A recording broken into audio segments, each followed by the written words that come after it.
하늘에 계신 우리 아버지여, 이름이 거룩히 여김을 받으시오며 나라가 임하시오며 뜻이 하늘에서 이루어진 것 같이 땅에서도 이루어지이다.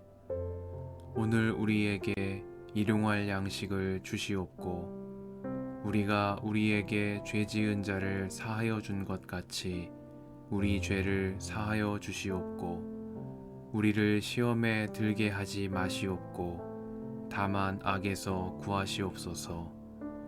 나라와 권세와 영광이 아버지께 영원히 있사옵나이다. 아멘.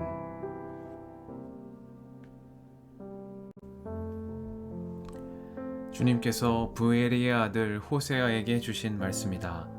때는 우시야와 요담과 아하스와 히스기야 왕이 이어서 유다를 다스리고 요아스의 아들 여로보암 왕이 이스라엘을 다스리던 때이다. 주님께서 처음으로 호세아를 시켜 이스라엘 사람들에게 말씀하실 때에 주님께서는 호세아에게 다음과 같이 말씀하셨다. 너는 가서 음란한 여인과 결혼하여 음란한 자식들을 낳아라. 이 나라가 주를 버리고 떠나서 음란하게 살고 있기 때문이다. 호세아가 가서 디블라임의 딸 고멜과 결혼하였다. 고멜이 임신하여 호세아의 아들을 낳았다. 주님께서 호세아에게 말씀하셨다. 그의 이름을 이스르엘이라고 하여라.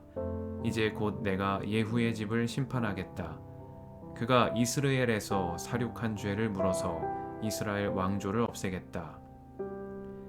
또 그날에 내가 이스라엘 평원에서 이스라엘의 활을 꺾겠다. 고멜이 다시 임신하여 딸을 낳았다. 이때 주님께서 호세아에게 말씀하셨다. 그 딸의 이름은 로루하마라고 하여라. 내가 다시는 이스라엘 족속을 불쌍히 여기지도 않고 용서하지도 않겠다. 그러나 유다 족속은 내가 불쌍히 여기겠다. 그들의 주 나 하나님이 직접 나서서 그들을 구출하겠다. 그러나 내가 그들을 활이나 칼이나 전쟁이나 군마나 기마병으로 구출하는 것이 아니다. 로루하마가 젖을 뗄 때에 고멜이 다시 임신하여 아들을 낳았다. 주님께서 말씀하셨다. 그의 이름을 로암미라고 하여라. 너희가 나의 백성이 아니며 나도 너희의 하나님이 아니기 때문이다. 그러나 이스라엘 자손의 수가 바닷가의 모래처럼 많아져서 얼마나 되는지 아무도 되어보거나 세어볼 수 없을 때가 올 것이다. 그때가 되면 사람들이 너희를 로암미라고 부른 땅에서 살아계신 하나님의 자녀라고 부를 것이다. 그때가 되면 유다 자손과 이스라엘 자손이 통일을 이룩하여 한 통치자를 세우고 땅에서 번성할 것이다. 그렇다 이스라엘의 날이 크게 번창할 것이다.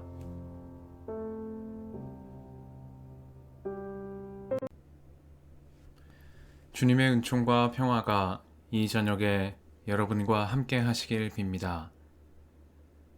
그러나 이스라엘 자손의 수가 바닷가의 모래처럼 많아져서 얼마나 되는지 아무도 되어보거나 세어볼 수 없을 때가 올 것이다. 그때가 되면 사람들이 너희를 로암미라고 부른 땅에서 살아계신 하나님의 자녀라고 부를 것이다. 그때가 되면 유다 자손과 이스라엘 자손이 통일을 이룩하여 한 통치자를 세우고 땅에서 번성할 것이다. 그렇다 이스라엘의 날이 크게 번창할 것이다. 말씀 앞에서 성령의 인도하심과 지혜를 구합니다.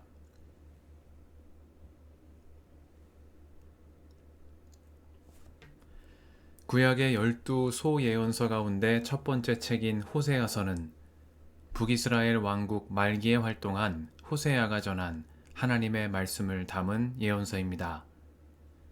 구약의 예언서들은 대예언서와 소예언서로 구분됩니다. 이런 구분은 말씀의 중요도나 영향력을 기준으로 한 것이 아니라 본문의 분량에 따른 것입니다. 이런 기준에 따라 구약은 이사야, 예레미야, 예레미야애가, 에스겔, 다니엘서를 대예언서로, 호세아에서 말라기에 이르는 12권의 책을 소예언서로 분류해 왔습니다. 호세아서는 소예언서의 첫 번째 책인 것입니다.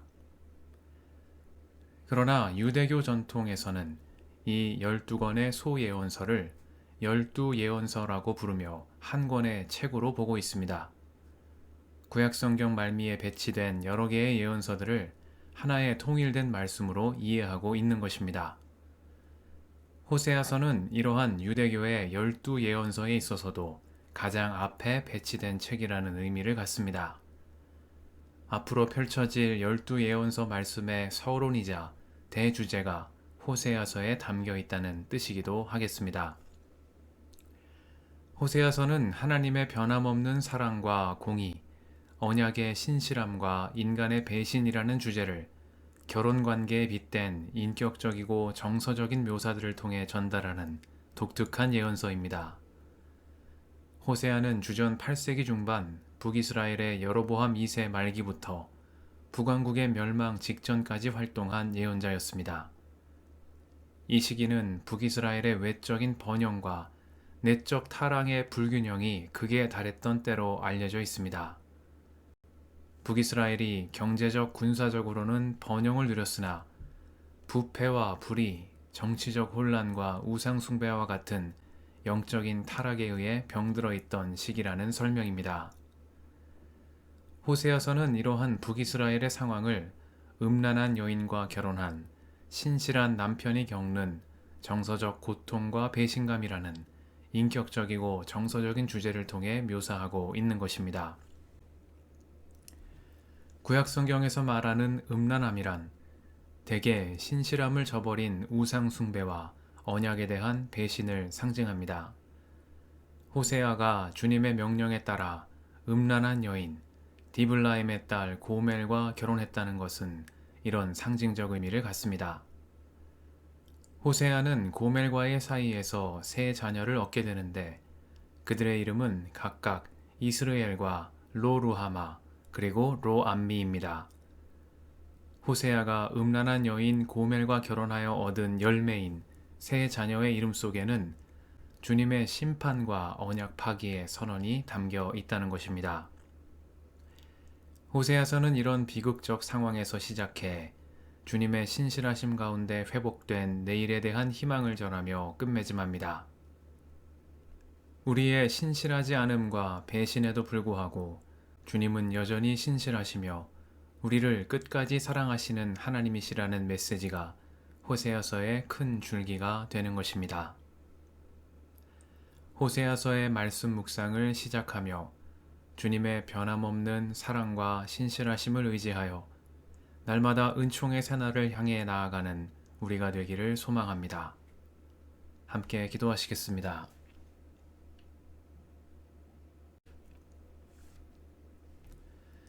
주님, 오늘도 이 저녁을 허락하시니 감사합니다. 주님의 변함없는 사랑과 신실하심을 의지하며 날마다 은총의 새날로 나아가는 저희가 되게 하옵소서. 우리의 길과 진리와 생명이신 예수님의 이름으로 기도드립니다. 아멘.